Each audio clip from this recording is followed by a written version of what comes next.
எந்த பிரச்சனைனாலும் இருந்துட்டு போ, அத பத்தி எனக்கு கவலை இல்ல. ஏன் ஆட்டு மேல எதுக்கு கல்லு தூக்கி எறிஞ்சா? ஓ அப்ப அது ஓ ஆடுதானோ? ஆமா ஏன் ஆடுதான். ஓ ஆடுன்னு தெரிஞ்சா கூட ஒரு காலையும் சேர்த்து உடைச்சு விட்டுருப்பேன். இந்த பார் ஒத்தரசா வார்த்தை அளந்து பேச பாத்துக்க. வாயிலா ஜீவன் அத போட்டு நீ கல்லு தூக்கி எறிஞ்சிருக்கா? இந்த பார் முடியுமா ஆட வளர்க்கறதா இருந்தா உன் வீட்டோட வச்சு வளர்த்துக்க. இல்லன்னா மேயிறது வேற எங்கேயா சூடு.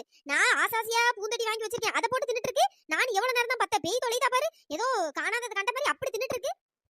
ஆடு மாடுகளுக்கு என்ன தெரியும்? அது அப்படிதான் திங்கும். அப்படிதான் திங்குமா? அதுக்கு உன் வீட்ல உள்ள செடியை திங்கணும். அதுக்கு எப்படி ஊரா வீட்ல உள்ள செடியே திம்பாவே? உனக்கு அப்படி செடி வச்சு வளர்க்கணும்னு ஆசை இருந்தா தெருவுல செடி வைக்க கூடாது. உன் வீட்டுக்குள்ள உண்டு செடியை வச்சு அதுக்குள்ள தண்ணி ஊத்தி வளர்க்கணும். சும்மா தெருவுல செடியை வச்சுட்டு ஆடு தின்னுட்டு மாடு தின்னுட்டுனா அதுக்கு ஏதாச்சும் ஒண்ணு தின்னா 10 ரூபாவா பாத்துருக்கு. அதுக்கு எப்படி கல் எடுத்து எறிவாவே? இந்த பாரு நான் கல் எடுத்து எறிஞ்ச நீ பாத்தியோ? நீதானே இப்ப கொஞ்ச நேரத்துக்கு முன்னாடி சொன்னா கல் எடுத்து எறிஞ்சேன்னு. வேற என்ன சும்மா மாத்தி மாத்தி பேசாத பாத்துக்க. அங்க ஒன்னால நீ ஆட்டு கால்ல இருந்து ரத்தமா வருது. முதல்ல அதுக்கு உண்டான செலவெல்லாம் எடுத்து வை பாத்துக்க. ஏதோ நான் வேணுனோ ஆட்டு கல் எடுத்து எறிஞ்ச மாதிரி பேசிட்டு இருக்கா. என் செடி பூவெல்லாம் தின்னு புச்சு நான் கடுப்புல உட்கார்ந்துட்டு இருக்கேன்.